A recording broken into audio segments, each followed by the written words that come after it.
Hi, welcome to Revive Ministries Podcast. Today, we continue discussing healing through the pain, a tribute to PTSD Awareness Month.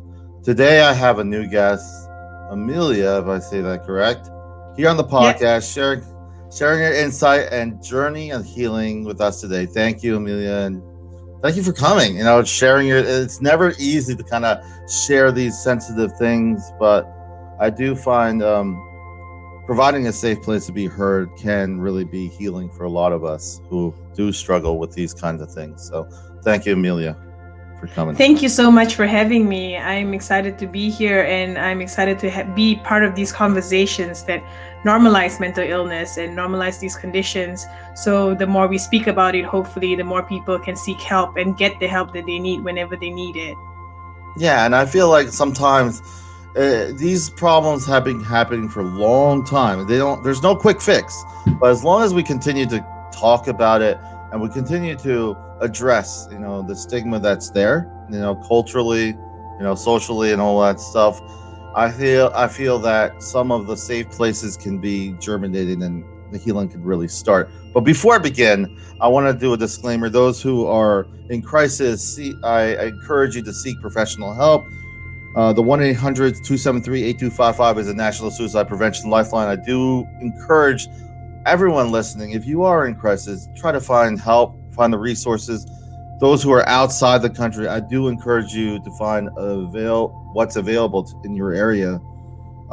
Resources sometimes is an issue, and that's sometimes why we address these remembering points to address that. It's not just a bunch of numbers. It's about the people behind it, the faces, the families, the people all connected. And Amelia, I know you're new to this podcast, but we always start off with a quote because I always say that people say things better than I do a lot of times. So I'm going to go with this one. It's from J.K. Rowling for all those Harry Potter fans.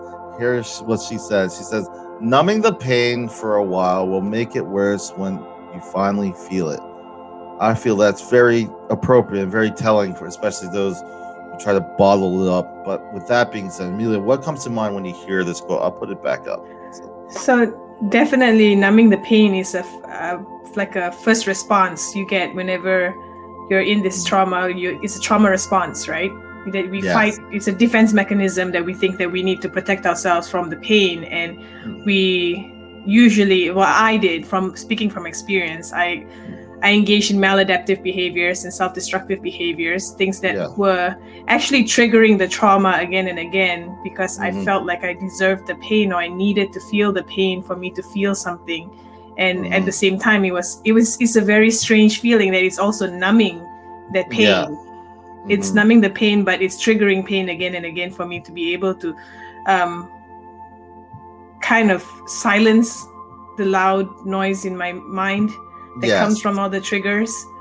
Yeah. So, and when I did finally try to address it, I experienced sexual violence. I've experienced trauma when I was 19 years old.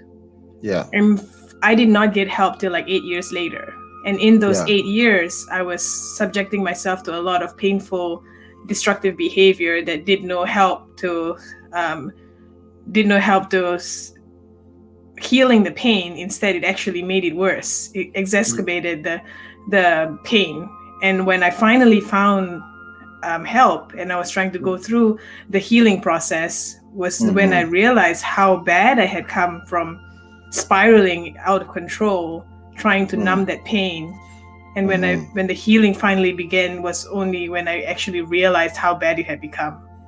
I just remember loss, sadness, not feeling safe are emotions that we could all relate to. A lot of times people come up to me and say, this and this happened to me. I will never say I know how that feels, but I know how it feels to feel sad. I know how it feels to feel not safe. I remember when I went into the military, and then obviously PTSD, a lot of times, unfortunately, a lot of our veterans are affected by it, either combat related or just, PTSD affects all walks of life. And that's one thing that people don't understand. It's not just people in combat, but we do, I do nod my head to those who have been hurt in combat and who are struggling with PTSD. But with that being said, I just remember numbing the pain is one of the things I always thought was the strength. You know, I mean, I used to say as a teenager, 20-year-old, like it makes me cringe. Desensitize the sensitivities. Like I was gonna be stronger that way. But like you said, That's right. it made me weaker. It made me more impulsive. It made me lie to myself to the fact that the people around me do matter, and I am hurt. I didn't allow myself to feel or process anything. It was just like, I'm just going to be tough. I'm going to be numb. And at the end of the day, when you don't see that, at least from my journey, I feel like I had a lot of blind spots. My awareness was very affected. So I wasn't aware what was going around me and what was happening inside of me. I know you shared a little bit about your journey, and I put this up here. Feeling sad and going through emotional pain and trauma can be very difficult for an individual and also for the loved ones. It's like it affects not just yourself. And a lot of times when we're in it, we're like, I am so, and I'm not minimizing, but at the same time, it affects everyone differently. Your parents, your loved ones, your spouse, whatever. They are affected because they love you. They care about you. And the thing is, it's that thing that gets hard to. And I want to, obviously you did share a bit about your trauma. I do. But I just want to know any lessons, the second part of this. What lessons stick out to you when it comes, even that you hold on to today? I think the biggest lesson that I hold on to is that I don't have to do it alone. Yeah. I don't have to be alone. I don't have to address all this pain that I didn't understand. I couldn't understand. Yeah. I couldn't understand what was going on, and I didn't understand. And I tried to deal with it by myself. And obviously that was not very productive. I ended up doing a lot of things that were damaging to myself and my psyche that made it even worse for me. And so I think when I finally reached out for help, when I finally told somebody that this is happening and I see these things and I experience these things, I experience these trauma triggers, and that's why I'm lashing out, or that's why I feel unsafe, or I get anxiety attacks. And that was when and my now husband was the one who helped me through that journey. And it was the first time I realized that I didn't need to do this alone. And it was unbearable. It's something unbearable to have to hold on your own. And there was a different perspective that I couldn't see. I didn't have the vision. Like I couldn't see what the other side could look like, because I'm so stuck in the trauma. I'm so stuck in the pain that all I could see was what I was seeing. It's a very pinhole view of things. Yeah, so when I got help, I got to see another perspective of a life that was possible. Yeah, I could possibly manage this pain and turn it into something else and have a productive life that was different from what I had seen all this time. And I think that's a big lesson, to be able to see, to rely on somebody else and to reach out and get that help and be able to see another perspective that you're not privy to. I think one thing is there's a static mindset and the dynamic one. That kind of the one constant in life is change. I want to say that one of my close friends, she was a social worker in New York, in Rikers Island, and she works with some of the homeless communities. One of the persons who actually got himself in a home after 30 years of being homeless, he asked her, he asked my friend, what was the hardest thing being homeless? What do you think it was? And her social work degree, she's saying everything, access to this, housing, and he's like, no, loneliness. That was it. Loneliness was the hardest thing being homeless in New York City, arguably about a couple decades, if not 3 decades. And I feel that's very telling. A lot of us don't want to really admit that. And a part of your story I really like is that it wasn't just one thing. And that's the point. A lot of people like this quick fix. I like how Mary Ann Ranchmaster says it this way. Courage always sounds like this big moment you see in movies. I don't know. Victorious moment. Yeah. But I like what she says. She says, courage doesn't always roar. sometimes courage is like that quiet voice at the end of the day saying, I will try again tomorrow. I had plenty of days like that. I'm sure a lot of us who struggle have those days. It didn't go so well, but I'm going to try again tomorrow. And I think what you said in the very beginning, and I said too, I think one of the vocal points, I'm not saying for everyone, everyone's road to recovery is different. It's a journey, is value. The value I had was like, I felt was empty. It was not there anymore. It was missing, at least from my perspective, but it has never left. It was just something I couldn't see because I was trying to guard myself from all the pain that I experienced. But obviously, later on, I did get to piece back some of my value, and I still do it to this day. It's a journey. But listen to this quote.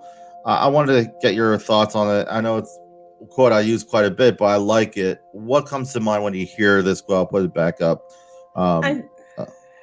I think a lot of it has to do, every one of us, whether you're suffering from PTSD or not, what we're trying to do is put one foot in front of the other every single day, right? You get out of bed and try and do something every day and achieve your goals or achieve your whatever you had planned, right? Yeah. But with having PTSD, it's just another layer over that makes things a little bit harder to put one foot in front of the other. The anxiety, the trauma triggers, like they're everywhere. It's not like you can. The only way I think you can protect yourself from all the trauma triggers and everything, and I don't think that's even possible, that if you keep yourself cooped up in a room forever and ever, and even then your mind plays tricks on you. Even then your mind tells you things about the trauma, and I don't think it's something that we can run away from. However, getting up and going and trying every single day is essential for healing, for growth, for you to be able to move past the trauma. I don't see, that's the other thing. I don't know if we ever actually move past the trauma. I think we change our perspective on the trauma. We changed our minds. There's a mindset shift that happens when healing is happening. It doesn't mean that it's gone and it's never going to bother us again, that I'm never going to have a trigger that I'm not going to respond to, that I'm never going to be bound by my anxiety or my fears. But it just means that now, if I am in my healing process, I'm in a trajectory of healing, I understand that those things happen, and now I understand how I'm going to manage those thoughts and feelings in order for me to carry on in a healthy and productive life.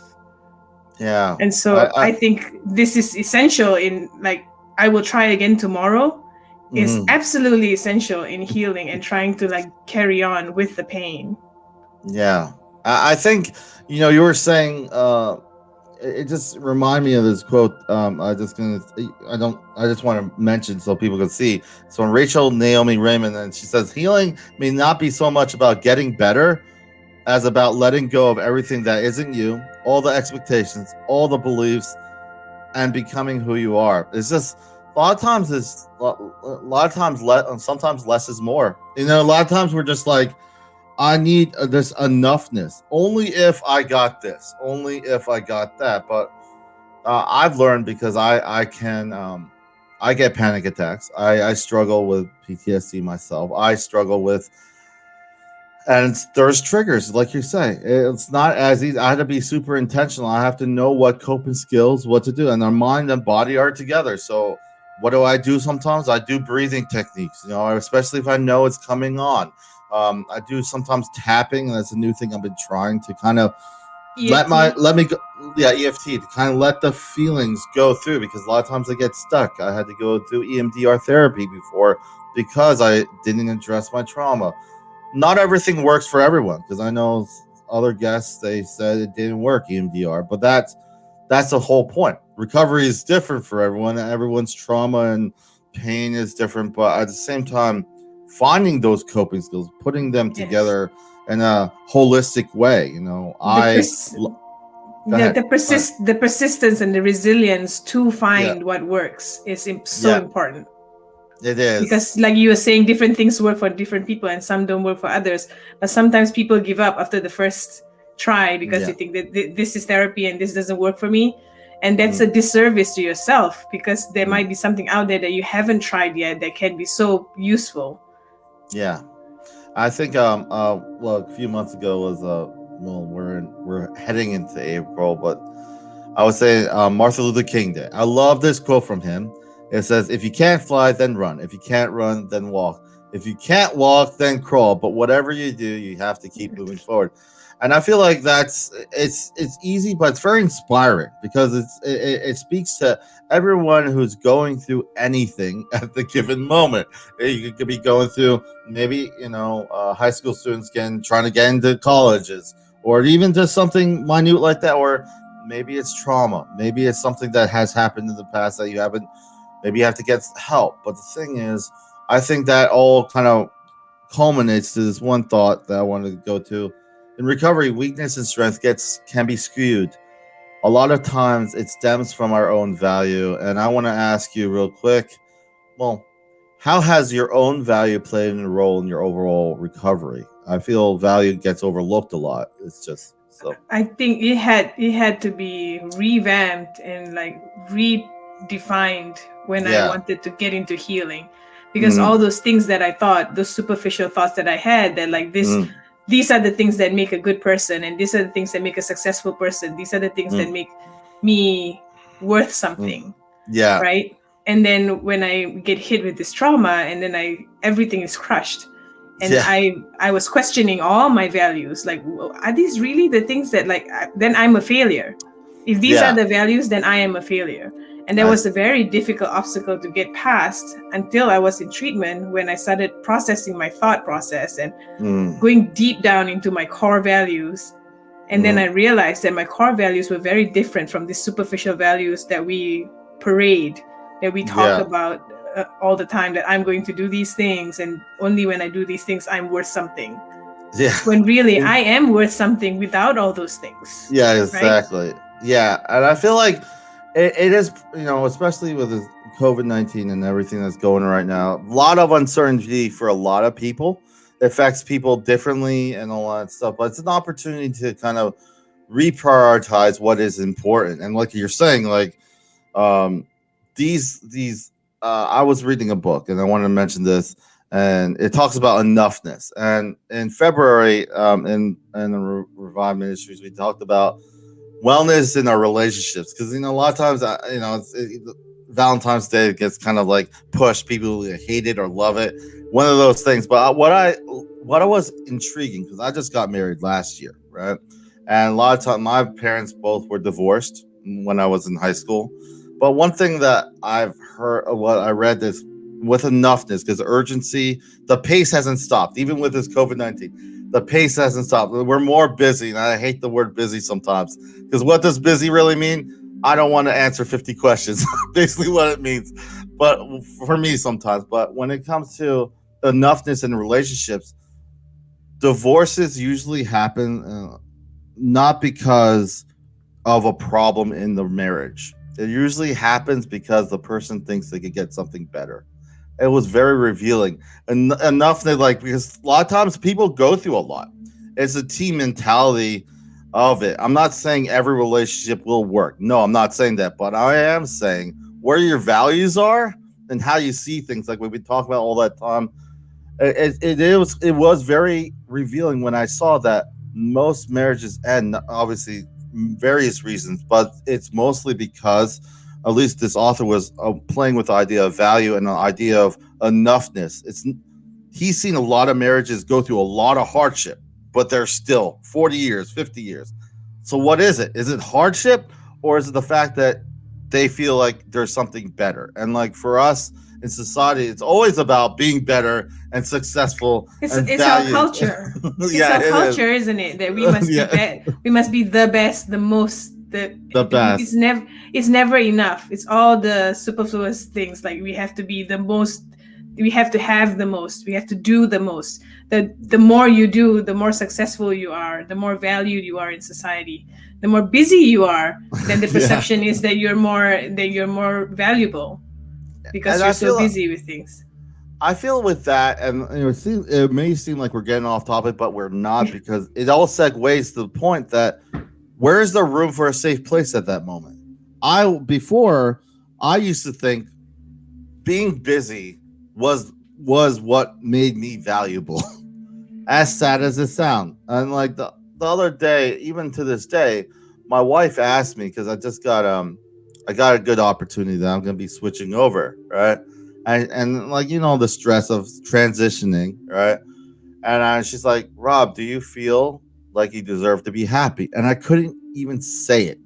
I couldn't say those words because it was like an error message in my computer in my head because it was just I had to be busy. Don't say that because it makes me feel weird to say that. But I find it very telling that it caused me with me to stop talking, and that's hard for me, not have words to say. My wife directly said, "Do you feel like you deserve to be happy?" I'm like, I don't know how to answer that at the phone because that's kind of that's kind of your question, isn't it? How has your own value play a role in your overall recovery? I think there's this thing about our self value, how we value ourselves, are integral to our healing and into recognizing ourselves and being able to accept that we are worth the work, that we are worth the healing work and progress and change. We are worth this different picture, even though we had dreamt up this different picture, or we line up our expectations to the comparisons to others and what everyone Facebook and Instagram, and you're watching everybody's families and everybody's going on vacation and people are doing all these successful things. And what it comes down to is whether do you deserve to be happy? What is your value of yourself? Your self-worth and self-value is the most important thing to recognize and accept in order to then say, I am enough and therefore I am going to get better. I am enough and therefore I am going to make the life that I want for myself. And I feel it's interesting because in my mind, I understood that I was valuable but this been heavy in my head. It was hard for me to say the words, and I thought that was very interesting. I was eventually able to do it, but it was like one of those things you have to unlearn because all my time is just like busy, or I'm not valuable. I'm half my mom's South Korean, my dad's Puerto Rican, obviously first generation American. For me, one of the things I had to learn was I can never pay my parents back, and that's okay. That's hard to swallow for a first generation American. You want to be the one buying their house, having everything for them, and having them happy because I know that everything wasn't perfect, but I am super blessed for them being where they were. And for me, I think that speaks a lot about how we view ourselves and how I couldn't even say because they're not where I want them to be. So how can I be happy yet? I don't deserve to be happy yet because I haven't shown my busyness to that point yet. And I think the destination versus journey thing, I has been helpful to kind of transition to that because it's not about getting somewhere. And last one of the thing I want to say is one of the most freeing things I did with my wife was I went in the car and she's like, "Where are we going?" I don't know. The open road mentality is lost. I laugh we put GPS and it tells us where to go everywhere from A to B, but just to go was really freeing. Go ahead, Amelia. That's the kind of mentality that I have now going forward with my life because I have two children and I just decide I think made a conscious decision that I did not want to live in fear anymore. And I did not want to transfer my trauma onto my children. So if I'm going to do that, then I'm going to have to wrap my stuff up and try and figure this out. And now I believe there's a saying among my friends, we say there are no wrong cards. So you are dealt the cards that you're dealt. There's just no wrong cards. It's just happened. It's not good. It's not bad. We think of this as this bad thing that has happened and this big monster and this big beast that I have to fight now because it has happened. But if how I look at it now is that it's just a card. It's just another card that was played in my journey, and it was in my journey, whether I like it or not. It had happened. There's nothing I can do to turn it around and make it not happen, right? But now, what do I do next? And so I live Exactly. my life with this form of mystery, Mm-hmm. adventure. I don't need to Yeah. know what's next. There will be no wrong cards. The cards will Yeah. keep being the cards will be dealt to me, and I will enjoy them, and I will Yeah. experience every one of them. And I kind of live in that mystery, the road of the unknown. And it's okay. It's It's okay okay. because what's important is that I am present. I am here Yeah. now and I am Yeah. experiencing every bit of it. And that's the important part of it. I don't want to miss any of it because I'm looking forward to what I need to be or what I need to achieve. Yeah. And so I think It's, that has been very, very helpful for recovery. yeah, it's okay to not be okay. It's one of those things. Yes, Sometimes some exactly. days are not. And one thing I just want to say is just it's it is I want to ask you just one thing before we kind of wrap up, but a lot of things we were kind of answered in our conversation already while I was thinking of going at. But like when it comes to just recovery and healing, I want to ask you pain. A lot of times pain sometimes is a necessary process to find, especially if something when there's a feeling. But I'll just say this, and I think this is what we've been kind of saying: every day is not a crisis situation. Every day can't be a crisis situation. Every day can't be every day is not going to be a good day. Every day might be. So the point is about that train of thought is it allows the fluidity to kind of adjust when it needs to be adjusted, to change, to adapt to change when it needs to be changed. But at the same time, it gives you that space to kind of process and to heal. And some of that processing means to go through some pain. And some of the pain really is just a reflection of maybe something that you like we said before, that you may have to rethink or let go of. Rachel and Naomi said, Remen said, letting go of everything that isn't you. It's more not about getting things or obtaining things. It's actually about becoming something. And that is like, that in itself is sometimes there's pain. But I feel when I talk about pain, I'm not talking about, just unnecessary pain. What I'm talking about when I talk about pain is like, if I'm sad and I have to cry, that's okay. If I'm angry, it's just what do you do with it? Because if you try to stuff it down like we talked about, it becomes impulsive. We become reckless. I myself was reckless. I pretend I didn't care, but that was in itself a lie. So healing through the pain, the whole concept is not just the rudimentary basic pain. It's a pain that kind of goes somewhere, a pain that helps us heal in a weird way, if that makes sense. And one other thing was my friend lost his father from COVID and Christmas. And I remember him saying, there was a quote, I don't know where he found it, but he says, when you lose someone, it's like you have all this love, but nowhere to go, no place for it to go. And I felt that was very haunting, but very appropriate of how I felt when I lost certain people in my life. But what does healing through the pain mean to you personally in your own recovery? Because it's different for everyone. I think two of the things that like haunting me, we talked about how pain haunts you, and it does. Mm-hmm. It does, and Mm-hmm. it's not going anywhere. It's not like it's Yeah. disappeared now that I am 20 years, almost 20 years from the time that I experienced the trauma, and I'm only now accepting it for what it is, as a violation on myself. And that was my first step to like truly healing. Yeah. Well, I've been in therapy for 11 years before that. I've been in therapy for 11 years before that, talking about trauma, talking about how this was trauma and this was all your behavior and your thought processes are trauma responses, and this is how we refigure things and we redefine things and we redirect your thoughts and all these things, right?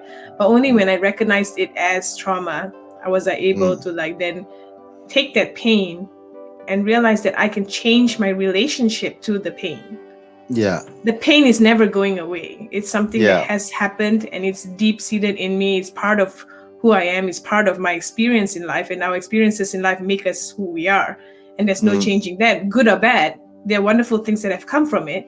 Like this, what I'm doing now. I'm advocating for dismantling of rape culture. I'm advocating for normalizing mental illness. I'm doing something that's bigger than myself now. That's something beautiful that has come out of the pain.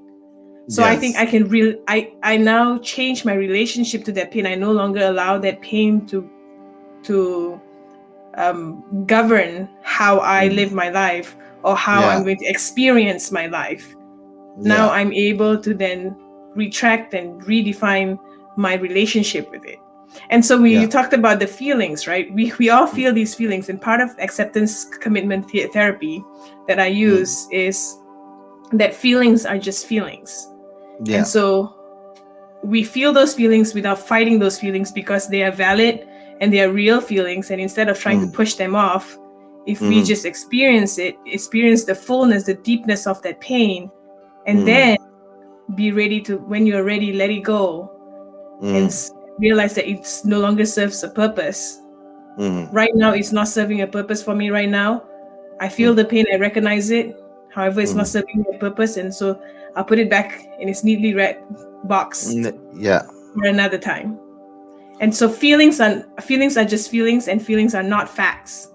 Yeah. So how I decide to live my life is based on facts, Yeah. on evidence, on what's true and what's not. And feelings can usually like give you convoluted ideas of what Yeah. the truth is or what the facts are.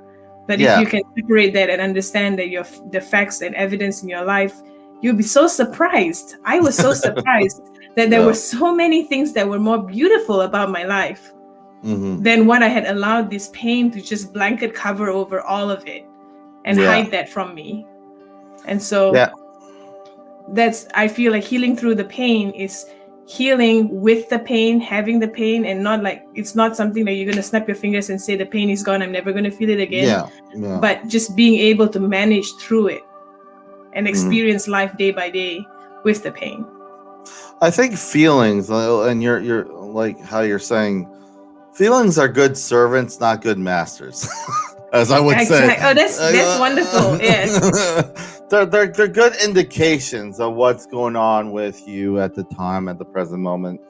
I really, when it comes to recovery, I tell my peers, because I've been, do facilitating support groups, is there's a difference between living through recovery and maintaining it. There's times when you need to maintain it, but then there's definitely times to living through it. And living through it may be, maybe a hobby that you like to do, maybe going out for a run, maybe going for a walk, and maybe some things that you're passionate about, maybe advocating. Living through recovery doesn't hide you in a box. Doesn't say that I'm labeled by this and this is what defines me. And the beautiful thing about what we're like, the whole this whole discussion is, it's about, this is a tribute month. So a lot of times you look at the calendar, you see all these things marked up. There's a reason why, because we are so bad at remembering. And sometimes the best way to remember is to remember what was important. What was important was that I gained back my recovery. I gained back my health. My healing started to come. The people who impacted me in a positive. And like you said, I've never seen a group do better or in their recovery only focusing on what they don't have versus what they do have. There's a lot of things, a lot of benefits in gratitude, and I find that has helped me along the way. I want to say thank you so much for sharing, Amelia. I want to ask you any final thoughts, a short bit to those listening as we wrap up today. My thought, like as you were speaking, PTSD Awareness Month, I am so glad that you're doing this. And I think we need to talk more about these mental illnesses. We need to talk about these things and make it okay for people to come forward and receive help, because there's so many people stranded in suffering in silence because of the stigma around it, about how it's weak to seek help, or how they don't even recognize that they have help because we don't talk about it enough. People are not aware about all these symptoms or all the things, that the checklist that takes you into a point of healing, a point of like seeking healing, seeking recovery.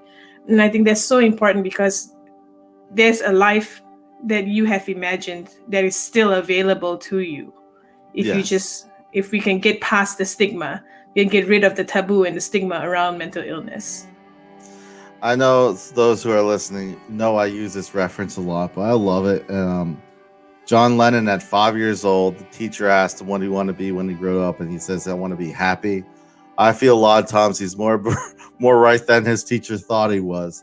A lot of us just want to be happy. A lot of times when I go with complex emotions, I try my best because I did a lot of math in school. Find the derivative of what that feeling is. What am I feeling? Am I sad? Do I feel alone? Do I feel left out? These basic feelings are sometimes a key avenue for me to kind of see the situation a little bit differently. And also sometimes I'll say this, and I took me a long time. The people we butt heads with, I'll tell you one thing. Sometimes we don't agree with them, or we hate to be around them because there may be a reflection of them that in you that you don't want to see by being around. But anyway, I just want to say thank you, Amelia. It was really nice to have you and you to share your insight and thoughts. And I just love having anyone willing to share their story a little bit and share their insight. It's this dialogue that needs to keep happening, and I appreciate that. I just want to share with those who are still that you can find us at reviveministriesfl.com at the website.